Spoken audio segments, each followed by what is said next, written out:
Hello, my name is Kevin Courier, and I will be presenting my research paper entitled Finding Autonomy Through Creative Frustration, an auto-ethnographic study of the creative process. I'm an English graduate student at Central Michigan University, and I originally had a PowerPoint presentation, but I couldn't figure out how to upload it and do all the audio. So this actually might work in perfectly as an example for what I want to explain my research for. Well, my research all began when putting up a student-written and directed show this past year based on the bereavement process. We were met with several complications. Many of those obstacles derived from the part of the creative process we were always taught how to work through. For example, creative problems, scripting problems, character development, blocking, costumes, etc. But our production's most detrimental obstacles were the ones we were never taught how to deal with. The ones that stemmed from our inability to handle creative differences with faculty. As the show was created from the actors' poetry about personal experience with loss and grief, the emotional connection to the production was, well, an intimate one.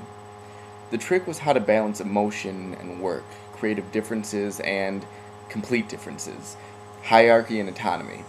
But through the disputes, we were forced to better understand our ideas and produce something far more meaningful and intricate than if our ideas were never disputed.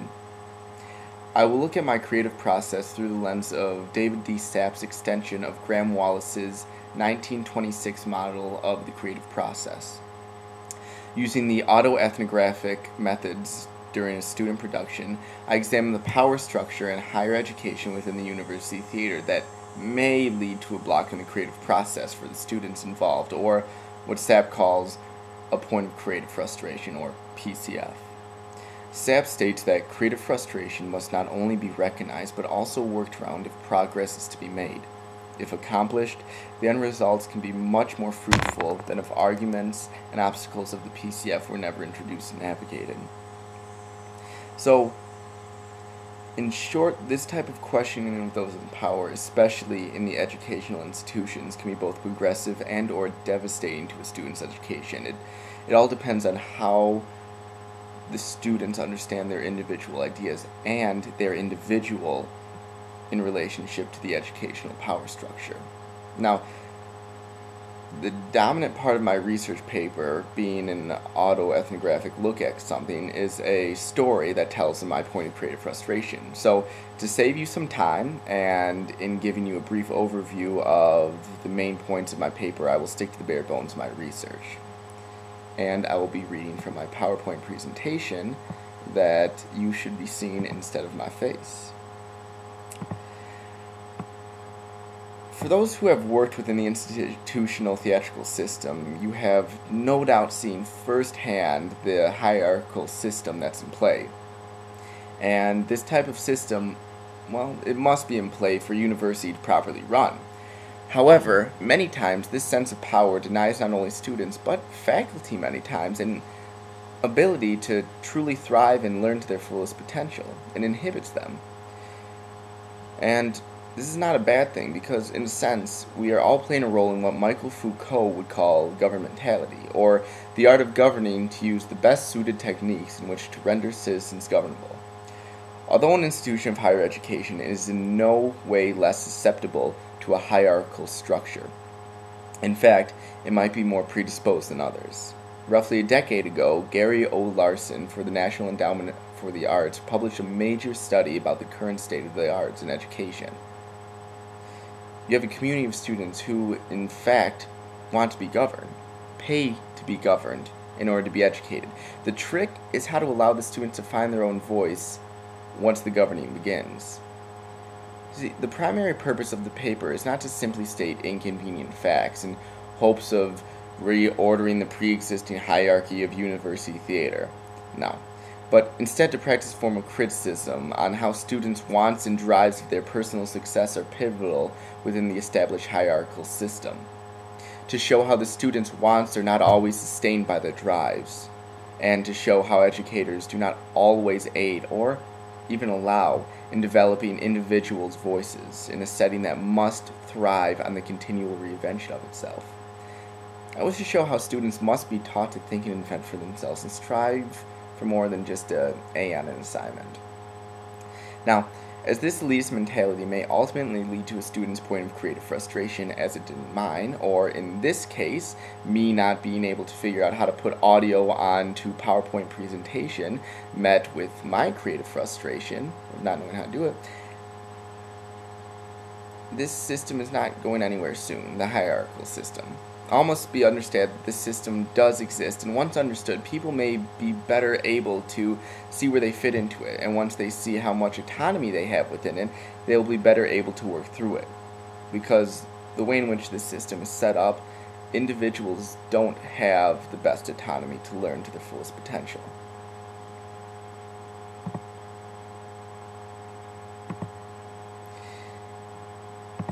This can better be broken down into what's called groupthink.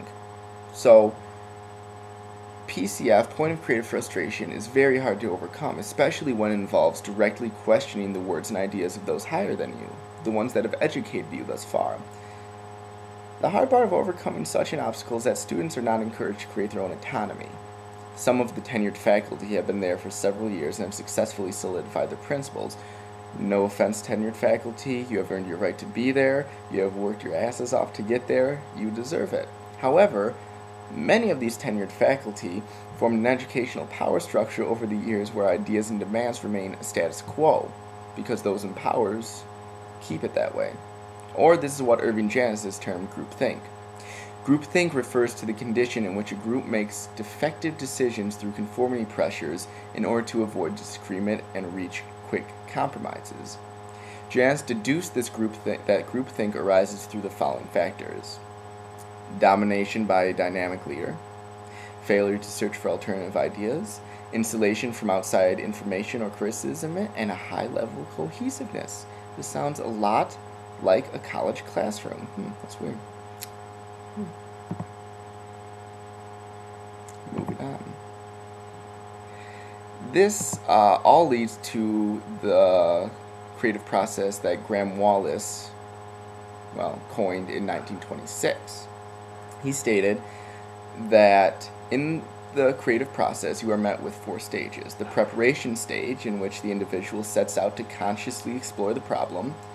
The incubation stage, when an interruption in the conscious work takes place and unconscious energy is utilized. A solution is found quite suddenly after a period of incubation, which is called the illumination stage, and the concept is tested within the stage of the verification. Now, what David D. Sapp did, he expanded upon this and found expanded a point, between the incubation and illumination stage, leading to the point of creative frustration. The point of creative frustration is a point reached in the problem-solving or research of an idea development in which he or she meets with the limit of his or her knowledge of expertise, and stagnation or frustration occurs. In the PCF, he or she will make choices which will determine whether or not the problem will be solved and whether or not the product will acquire creative significance. I just realized I bob my head a lot when I give presentations. Although the PCF may come in any form, and in some cases it may not come at all, my experience with it was the result of a conflict of ideas between our production's faculty advisor and myself. It all stemmed from whose idea was right. She wanted to see one thing, and I had an idea to do another thing. The problem was, how do I combat her ideas if she technically has final say on my own project? How do I form autonomy when I have absolutely none in this situation over my own product? So instead of focusing predominantly on our production, we were forced to learn how to maneuver within the faculty-driven system.